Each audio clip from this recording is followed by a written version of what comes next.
incorporar peritajes psiquiátricos y psicológicos que se le hicieron en el caso de Tamara Doldán, que es la acusación de violación con acceso carnal, pericias que se le hicieron al jugador y que aparentemente lo complicarían.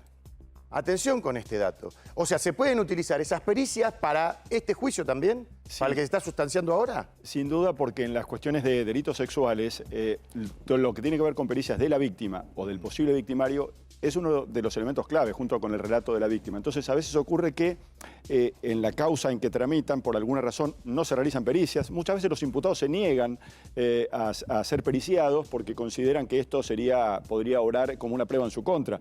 Pero habiendo una pericia, digamos, en relación al mismo victimario, debe ser valorada por el tribunal. A ver, porque, sí, porque hace a demostrar su personalidad, su capacidad de controlar impulsos. Eso te iba a preguntar, ¿dónde? Porque, a ver, a los peritos no los podés pasar, no les podés mentir. Estudiaron para esto. Sí. ¿Dónde se complicaría la situación de Villa, como se dice? Mira, en estos casos siempre hay que ir en el caso por caso y no siempre una característica demuestra que tal cosa es de esta manera. Pero, por ejemplo, en este tipo de perfiles, la incapacidad para controlar impulsos es clave. Después está, digamos, esta cuestión también muy habitual de la falta de empatía, ¿no? Que esto se determina. ¿Eso se denota en una pericia, en una charla con peritos? Pero sí. Y el marco, doctor, Sí. porque digo, no es lo mismo en el marco en el que se le realiza una pericia que si la persona consumió una botella de alcohol.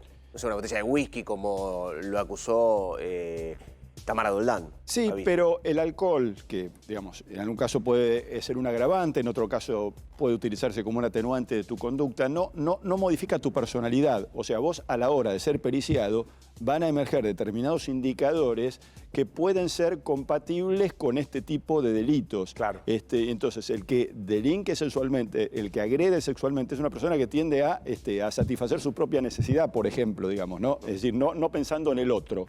Entonces, y esto es algo que los peritos pues se hacen pericias psicológicas, pericias psiquiátricas, entrevistas forenses, ahí como decís vos, Guille, conocemos imputados que se preparan para las pericias, como diciendo, bueno, acá hay que dibujar un árbol, acá... Sí. Pero en la entrevista caes. Ahora, o sea, con peritos, digamos, doctor, formados. Claro. ¿Es un poco lento esto de que recién ahora se determina sumar, primero, tomar la declaración a los peritos, que por eso se demora el juicio y se supone que la sentencia va a salir en aproximadamente 2 semanas.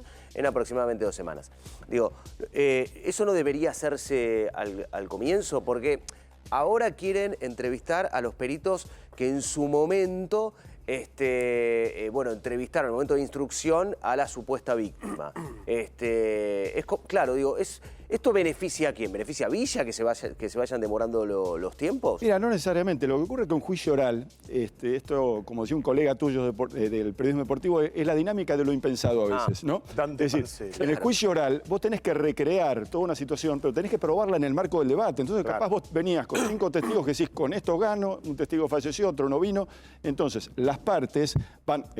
por supuesto que la prueba se ofrece antes y se admite antes, pero siempre está la posibilidad de aportar nuevas pruebas, que un fiscal diga, quiero la pericia de esta causa, y que el tribunal considere que la puede valorar. Aparte evacuar alguna cita, alguna duda, porque, a ver, todo está incorporado dentro de la instrucción al juicio. Es decir, todo lo que está dentro de la instrucción ya está dentro del juicio, porque se hace la lectura y demás. Y tal vez, seguramente es el abogado defensor que pide todo esto. Que avalado por el tribunal, que le dice... El fiscal lo pide. El fiscal es el que, yo creo que en este caso me da la impresión que la prueba... También, pero digamos, la prueba puede... la pericia psicológica a ella, que se hizo en Medellín, fue pedida por la defensa. No, por eso digo... Cuando se fue a hacer, no se la hizo porque ella no concurrió, entonces se frustró. Arrancó el juicio y el abogado dijo, miren que yo necesito esa pericia. Sí. Bueno, ahí el tribunal dijo, bueno, vayan a hacerla, vengan y vemos y... Como te digo, este tipo de juicios se resuelven, digamos, primero el relato de la víctima, que entiendo que ha declarado y ha ratificado, digamos, en gran medida los hechos. Y después, insisto, el aspecto pericial de uno y otro hace, por un lado, a la credibilidad de la víctima, en el caso de la víctima, y en el caso del victimario, a determinados perfiles compatibles con los delitos. Así que esto es habitual, que aparezcan estas modificaciones, no es que aparece como un manotazo, sino que es propio de los juicios, ¿no? ¿Cómo actúa que el denunciado no declare? Se supone que Villa recién va a declarar en el momento de los alegatos. ¿Cómo toma esto la jueza, en este caso la jueza Dávalos, el fiscal? Mirá, un poco para desmitificar los juicios orales. Los juicios orales tienen una dinámica que implica que en principio los jueces desconocen el caso hasta el momento que llega a su escritorio para ser juzgado. Habitualmente uno entiende que hay un relativo conocimiento de qué es lo que van a juzgar. Claro. En relación a la actitud del imputado, lo habitual es que el imputado espere que le produzcan prueba, porque si bien, como dice Javi, venís con incorporaciones que se denominan por lectura, que ya se agregan cosas de la instrucción, es como que los jueces van a ahí ver si se demuestra o no. Entonces el imputado se guarda sobre todo, digamos, no califiquemos anticipadamente a nadie, pero sobre todo si sos culpable o creés que podés sufrir daño con la prueba, decís, bueno, espero a ver qué tienen y declaro al final.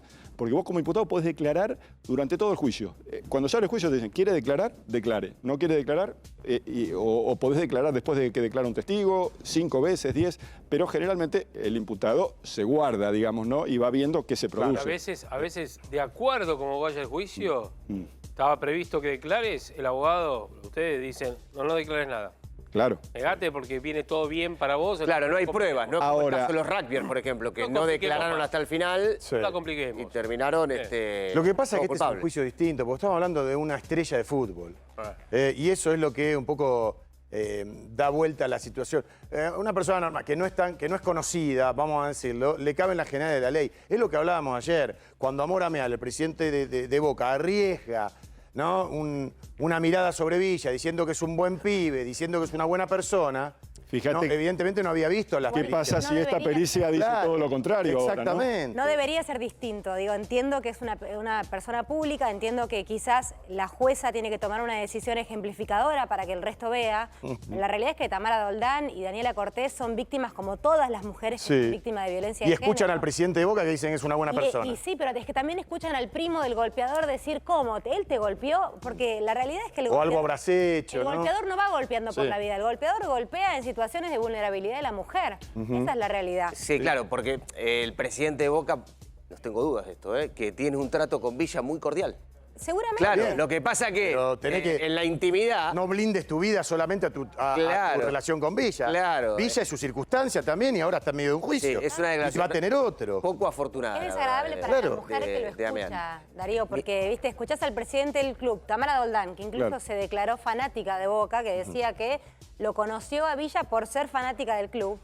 Es muy doloroso que el presidente de tu club, que es el presidente de tu club, en todos los equipos que correspondan a su gestión, diga que tu golpeador es un buen ser humano, porque dijo buen ser humano. Sí, exactamente. Sí. A ver, vos podés decir, en lo que a mí respecta, cada vez que estuve conmigo, pero tengo la mirada puesta en lo que está pasando en el juicio, porque acá estamos hablando de violencia de género.